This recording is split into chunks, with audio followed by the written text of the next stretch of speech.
Hello' friends, মই তোমালোকৰ লগত আজি আলোচনা কৰিব ওলাইছোঁ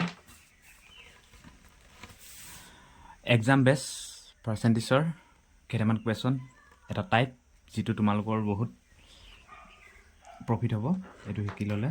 অ'কে, এতিয়া প্ৰথমে আমি কুৱেশ্যনটো পঢ়ি চাওঁ, বুজি চাওঁ কেনেকুৱা ধৰণৰ কুৱেশ্যন, তেতিয়াহে গম পাম। তাৰপিছত আমি ইয়াৰ নিয়মটো বা ৰুলটো, শ্বৰ্ট ট্ৰিকটো আলোচনা কৰিম। অ'কে, ইয়াত প্ৰথম কুৱেশ্যনটো হৈছে if a student score 43% marks then he is fail by 72 marks, but when he score 57% marks he is pass by 40 marks, fine passing percentage. হা, মানে কৈছে if a student score 43% marks, যদি এজন ছাত্ৰই 43 মাৰ্কছ পায় তেন্তে সি আৰু 72 মাৰ্কছ নোপোৱাৰ কাৰণে ফেইল হৈ যায়। হা, আৰু যেতিয়া 57 ৱেন হি স্ক'ৰ্ছ 57% মাৰ্ক, যেতিয়া 57 মাৰ্কছ পায় তেতিয়া 40 মাৰ্ক বেছি পায় পাছ হয়। হা, সেই 5 মাৰ্কটোত কৰি 40 মাৰ্ক বেছি পায়। এতিয়া আমাক উলিয়াব দিছে পাছিং মাৰ্কটো, মানে পাছ কৰিবলৈ কিমান পাৰ্চেণ্টেজ পাব লাগে সেইটো উলিয়াব দিছে। অসমীয়াত কুৱেশ্যনটো পঢ়িছোঁ দেই। যদি এজন ছাত্ৰই 43% নম্বৰ লাভ কৰে, 43% লাভ কৰিছে হেল্ল', আৰু 72 নম্বৰ নোপোৱাৰ কাৰণে ফেইল কৰিছে। হা, আৰু সেই একেজন ছাত্ৰই যেতিয়া 57% নম্বৰ লাভ কৰিছে তেতিয়া সি 5 নম্বৰতকৈ মানে 5 মাৰ্কৰ যোনটো মানে 5 নম্বৰ পাৰ্চেণ্টেজ দি থৈ দিছে সেইটোত প্ৰতি 40 নম্বৰ বেছি পাইছে। উত্তীৰ্ণ হ'বলৈ কিমান শতাংশ পোৱা দৰকাৰ? অসমীয়াত এবাৰ পঢ়িছোঁ, তোমালোকে ভালদৰে কুৱেশ্যনটো পঢ়ি মেলি বুজিবলৈ চেষ্টা কৰিবা। অ'কে, যদি এজন ছাত্ৰই 43% নম্বৰ লাভ কৰে আৰু 72 নম্বৰৰ কাৰণে ফেইল কৰে, 43 পায়ো 72 নম্বৰ নোপোৱাৰ কাৰণে ফেইল কৰিছে, আৰু যেতিয়া সি 57 নম্বৰ লাভ কৰে, 57% লাভ কৰে, তেতিয়া সি যোনটো 5 মাৰ্কৰ পাৰ্চেণ্টেজ দিয়া আছে তাত প্ৰতি 40 নম্বৰ বেছি পায়। হা, উত্তীৰ্ণ হ'বলৈ কিমান শতাংশ পোৱা দৰকাৰ? মই বুজাই দিছোঁ এই কুৱেশ্যনটো। ইয়াত এইটো ধৰ 5 মাৰ্ক। হা, 5 মাৰ্ক বা এইটো পাৰ্চেণ্টেজ। হা, এইটো 5 মাৰ্ক বা পাৰ্চেণ্টেজে চিন্তাল। হা, সি কিমান পাইছে? সি 43 মাৰ্ক পাৰ্চেণ্টেজ পাইছে। সি 43% পাইছে, 43% পাইছে, আৰু কিমান নম্বৰ নোপোৱাৰ কাৰণে ফেইল হৈছে? 72 মাইনাছ এইটো 72 নোপোৱাৰ কাৰণে ফেইল হৈ গৈছে, হয় নহয়? আৰু সি এফালে কিমান পাইছে? 5 মাৰ্কত প্ৰতি বেছি পাই 57 পাইছে, 57% পাইছে, কিন্তু 57টো এফালে দিম, 57 পাইছে, ফাৰ্ষ্ট 43 পাইছে, কিন্তু 5 মাৰ্কত প্ৰতি এইফালে কম। হা, 5 মাৰ্ক আৰু 72 নেপালে, হয় নাই? 72 পোৱা হেঁতেন পাছ হ'লহেঁতেন, কম পাইছে কাৰণে মাইনাছ দিছোঁ দেই। যেতিয়া 72ত কৰি যদি বেছি পায়, 57% পাইছে, 57% পাওঁতে এই 5 মাৰ্কত কৰি 40 নম্বৰ বেছি হৈছে, প্লাছ 40 নম্বৰ, এই 5 মাৰ্কত কৰি 40 নম্বৰ বেছি হৈছে। এনেকুৱা ধৰণৰ কুৱেশ্যনখিনি কেনেকৈ কৰিব লাগে মই বুজাই দিছোঁ। হা, এনেকৈ এইটো চিনডাল দি ল'বা, এইটো 5 মাৰ্ক বা এইটো 5%। হা, এতিয়া 43% পাইছে, কিন্তু 72 কম হৈছে, হয় নাই? এই 5 মাৰ্কত পাবলৈ আৰু 72 কম লাগিছিলে, 72 লাগিছিলে। 57% পাইছে, এই 5 মাৰ্কতকৈ 40 নম্বৰ বেছি পাইছে। হা, এনেকুৱা ধৰণৰ কুৱেশ্যনখিনি তোমালোকে কি কৰিবা? এই কুৱেশ্যনত দিছে যে পাৰ্চেণ্টেজ শতাংশ, এই শতাংশ দুটাৰ পাৰ্চেণ্টেজৰ ডিফাৰেঞ্চ মানে জানা তোমালোকে পাৰ্থক্য। পাৰ্চেণ্টেজৰ difference equal to মাৰ্কছৰ difference,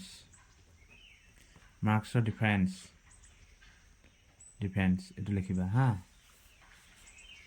পাৰ্চেণ্টেজৰ difference আৰু মাৰ্কছৰ ডিফাৰেঞ্চ এইটো লিখিবা। হা, এতিয়া পাৰ্চেণ্টেজৰ ডিফাৰেঞ্চ ইয়াত কিমান হ'ব?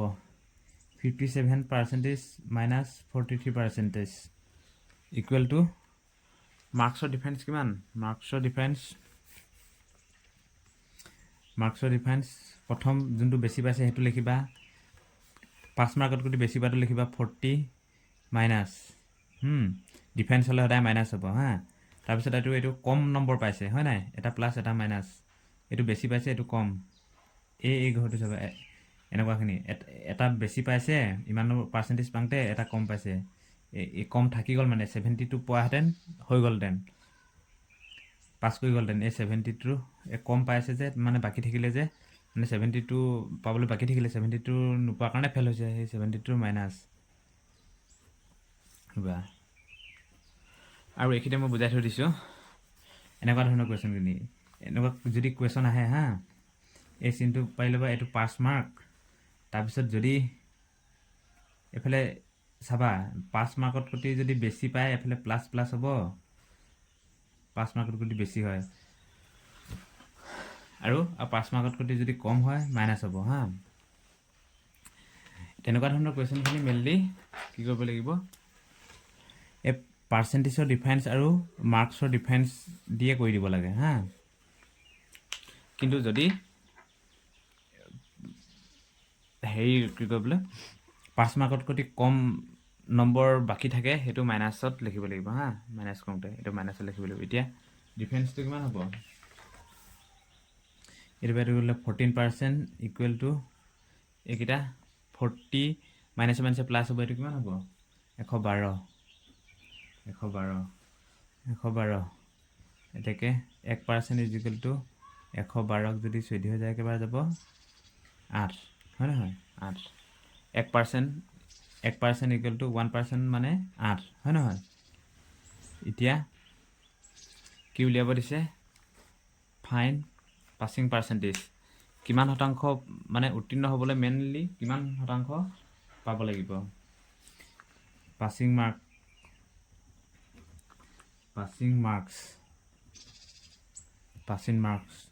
মাৰ্কটো কিমান কৈছে 43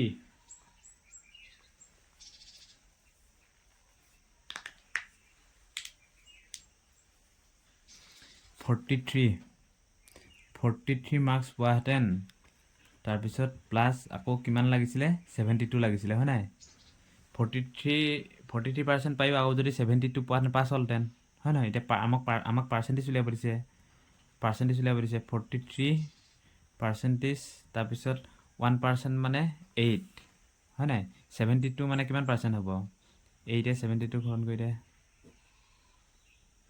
কেইপাৰ্চেণ্ট ওলাই যাব 72 8 মানে 1% হয় নাই বা 1% মানে 8 সেইকাৰণে 8 হৰণ কৰিলে 8 9 গুণ 72 72 মাৰ্কছ মানে কিমান 9% হয় নাই এটাকে কিমান হ'ব 52 7 8 9 52%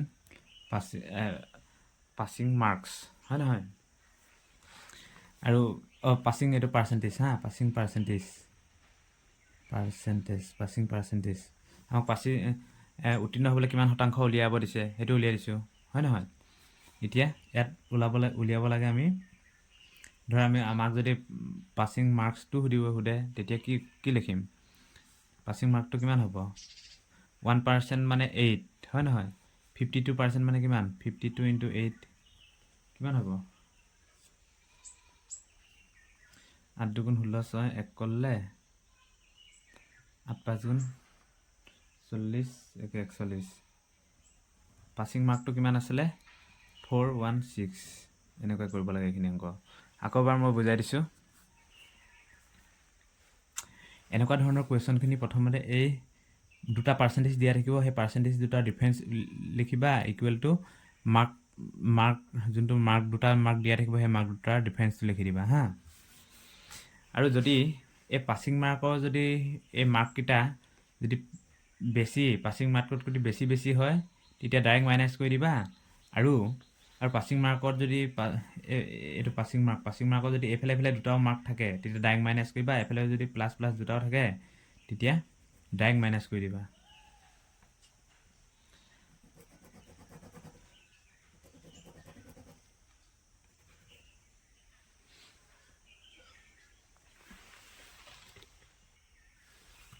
এতিয়া 2 নম্বৰ কুৱেশ্যনটোলৈ আহোঁ তেতিয়া ভালদৰে বুজি পাবা Tom gets 30% and fail by 10 marks.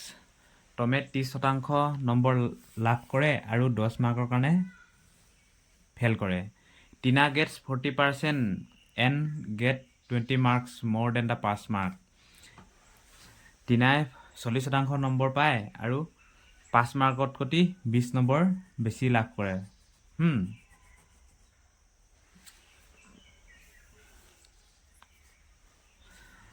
কুৱেশ্যনটো ভালদৰে বুজিবলৈ চেষ্টা কৰা। টমে 30% যেতিয়া লাভ কৰে নহয় জানো, তেতিয়া 30%ত 10 নম্বৰ এটা থাকি যায়, যাৰ কাৰণে সি ফেল কৰে। আৰু টমে টিনাই যেতিয়া 40% লাভ কৰে আৰু 5 নম্বৰতকৈ যেতিয়া 40% লাভ কৰে 5 নম্বৰটোতকৈ 20 নম্বৰ বেছি লাভ কৰে। এইটো মই বুজাই দিছোঁ। এইটো পাছ মাৰ্ক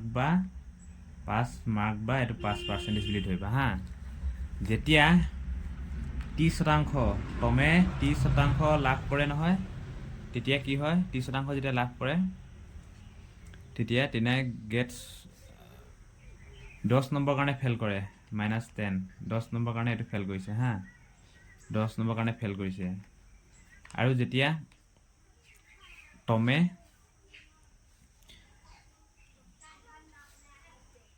যেতিয়া টিনাই 40% লাভ কৰে, 40% লাভ কৰিলে 5 মাৰ্কতকৈ 40% লাভ কৰিলে 20 নম্বৰ বেছি পায়। এইটো এফালে হৈ গ'ল। এইটো প্লাছ মাইনাছ দিয়ে কৰিব লাগিব। এইটো কুৱেশ্যন কেনেকৈ কৰিব লাগিব, একেই ছেম। প্ৰথমতে পাৰ্চেণ্টেজকেইটা ডিফাৰেঞ্চ লিখি দিবা। পাৰ্চেণ্টেজকেইটা ডিফাৰেঞ্চ প্ৰথমতে মই কৈছিলোঁ, ইয়াত কৈছিলোঁ পাৰ্চেণ্টেজকেইটাৰ ডিফাৰেঞ্চ হয় নহয়। পাৰ্চেণ্টেজকেইটাৰ ডিফাৰেঞ্চ কিমান হ'ব, ডিফাৰেঞ্চ 40% মাইনাছ 30%। তাৰপিছত বেছি পোৱাটো কিমান আছে, কিমান শতাংশ বেছি পায়, কিমান মাৰ্ক বেছি পায়, 20 মাৰ্ক বেছি পায় হয় নাই। আৰু ডিফাৰেঞ্চ ল'লে তাৰপিছত 10 নম্বৰ এটা কম, 30% পাইছে হ'লেও 10 নম্বৰ এটা কম থাকি গৈছে, সেইকাৰণে 10 নম্বৰ কম হৈছে, সেইকাৰণে -10 এতিয়া কি হ'ব, 10% ইজ ইজিকেল টু এইটো কিমান হ'ব, এইটো 30 মাইনাছে প্লাছ 20 প্লাছ 10 কিমান হ'ল 30, 0 কাটি দিলে 1% ইজ ইজিকেল টু 3 হৈ গ'ল হয় নহয়। 1% মানে 3 এইটো। এতিয়া কুৱেশ্যন মতে এইটো বহাই দিওঁ, যদি 30% পায়, তেতিয়া আৰু কিমান মাৰ্ক পাবলৈ থাকিলে, 10 নম্বৰ এটা পাবলৈ থাকে কৈছে তেতিয়া 10 নম্বৰ এটা পালেহে পাছ কৰিলেহেঁতেন প্লাছ। টমে যেতিয়া 30% পায় আৰু 10 নম্বৰ এটা পালেহে পাছ কৰে, গতিকে 1% ইজ ইকুৱেল টু 3। 30% মানে কি, একেবাৰে ডাইৰেক্ট মাৰ্কছটো উলিয়াই দিওঁ। 1% যদি 3 হয়, 30% মানে কি হ'ব, 1% যদি 3 হয় 30 × 3 90 হয় নহয়, 90%, 90 মাৰ্কছ। 1% মানে যদি 3 মাৰ্কছ হয়, 1% যদি 3 মাৰ্কছ, 30% মানে কি 90 মাৰ্কছ, 90 প্লাছ 10 কিমান হ'ব, 100 হ'ল নাই। এইটোৱে ইয়াত কি বুলিছে, ইয়াত পাৰ্চেণ্টেজ নাই, ইয়াত নম্বৰ সুধিছিলে, নম্বৰটো উলিয়াই দিলোঁ, বুজিলানে। এতিয়া শেষৰটো কুৱেশ্যনলৈ আহিছোঁ। When a student scores 28% marks, then he is failed by 58 marks. But when they score 41% marks, then he is failed with 6 marks. Find passing percentage. যেতিয়া এজন ছাত্ৰই 28% নম্বৰ লাভ কৰে, তেতিয়া সি 58 নম্বৰৰ কাৰণে ফেইল কৰে। আৰু যেতিয়া সি 41% নম্বৰ লাভ কৰে, তেতিয়া সি 6 নম্বৰৰ কাৰণে ফেইল কৰে। উত্তীৰ্ণ হ'বলৈ কিমান শতাংশ দৰকাৰ? ইয়াত চোৱা, ইয়াত আগতে তোমালোকে আমি প্ৰথমতে এনেকৈ কৰোঁতে এইটো 5% বা 5 মাৰ্ক এইটো আছিলে হয় নহয়। আমি এটা এফালে পাইছিলোঁ মাইনাছত, এটা প্লাছত এফালে পাইছিলোঁ। এতিয়া দুটাও আমি এফালে মাইনাছত পাইছোঁ। দুটাও মাইনাছত পালে ডাইৰেক্ট মাইনাছ চাইনাছ একো দিব নালাগে। দুটাও যদি এফালে মাইনাছতে থাকে বা দুটাও এফালে যদি প্লাছতে থাকে, মাৰ্কছকেইটা তেতিয়া ডাইৰেক্ট মাইনাছ কৰি দিবা। একো মাইনাছ চাইনাছ একো দিব নালাগে।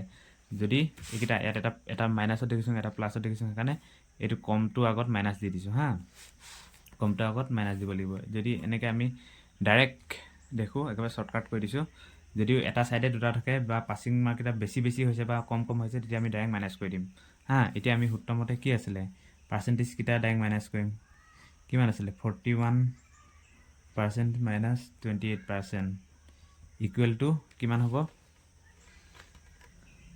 কিমান মাৰ্ক আছিলে 58 পৰা ডাইৰেক্ট 6 কিমান হ'ব 28 পৰা 48 গ'লে 13 41 পৰা 28 গ'লে 13/52 1 ইকুৱেল টু কিমান হ'ব 1% 1% ইকুৱেল টু 52/13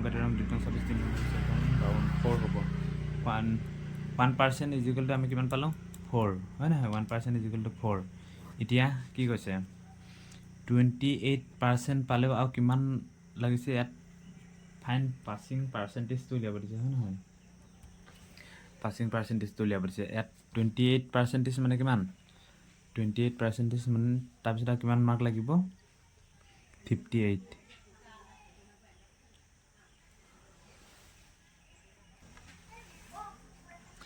ইয়াত 28% তাৰপিছত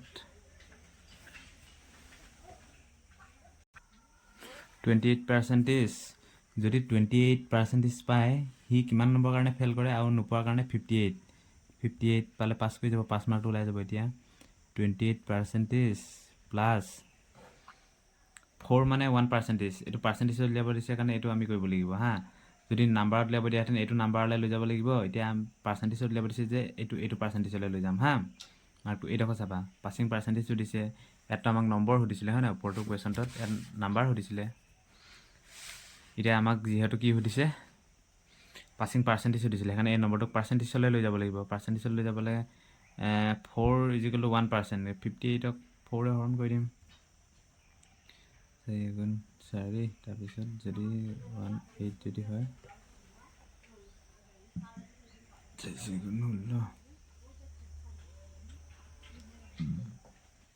এইটোক যদি 4 ইকুৱেল টু 1% হয় 58টো কিমান হ'ব 14.5% এতিয়া কিমান পাছিং মাৰ্ক কিমান পাৰ্চেণ্টেজ হ'ব 42.5% এটাকে এনচাৰ কিমান হ'ব 42.5% অ'কে কুৱেশ্যনবোৰ তোমালোকে ভালকৈ পঢ়ি মেলি বুজিবলৈ চেষ্টা কৰিবা অ'কে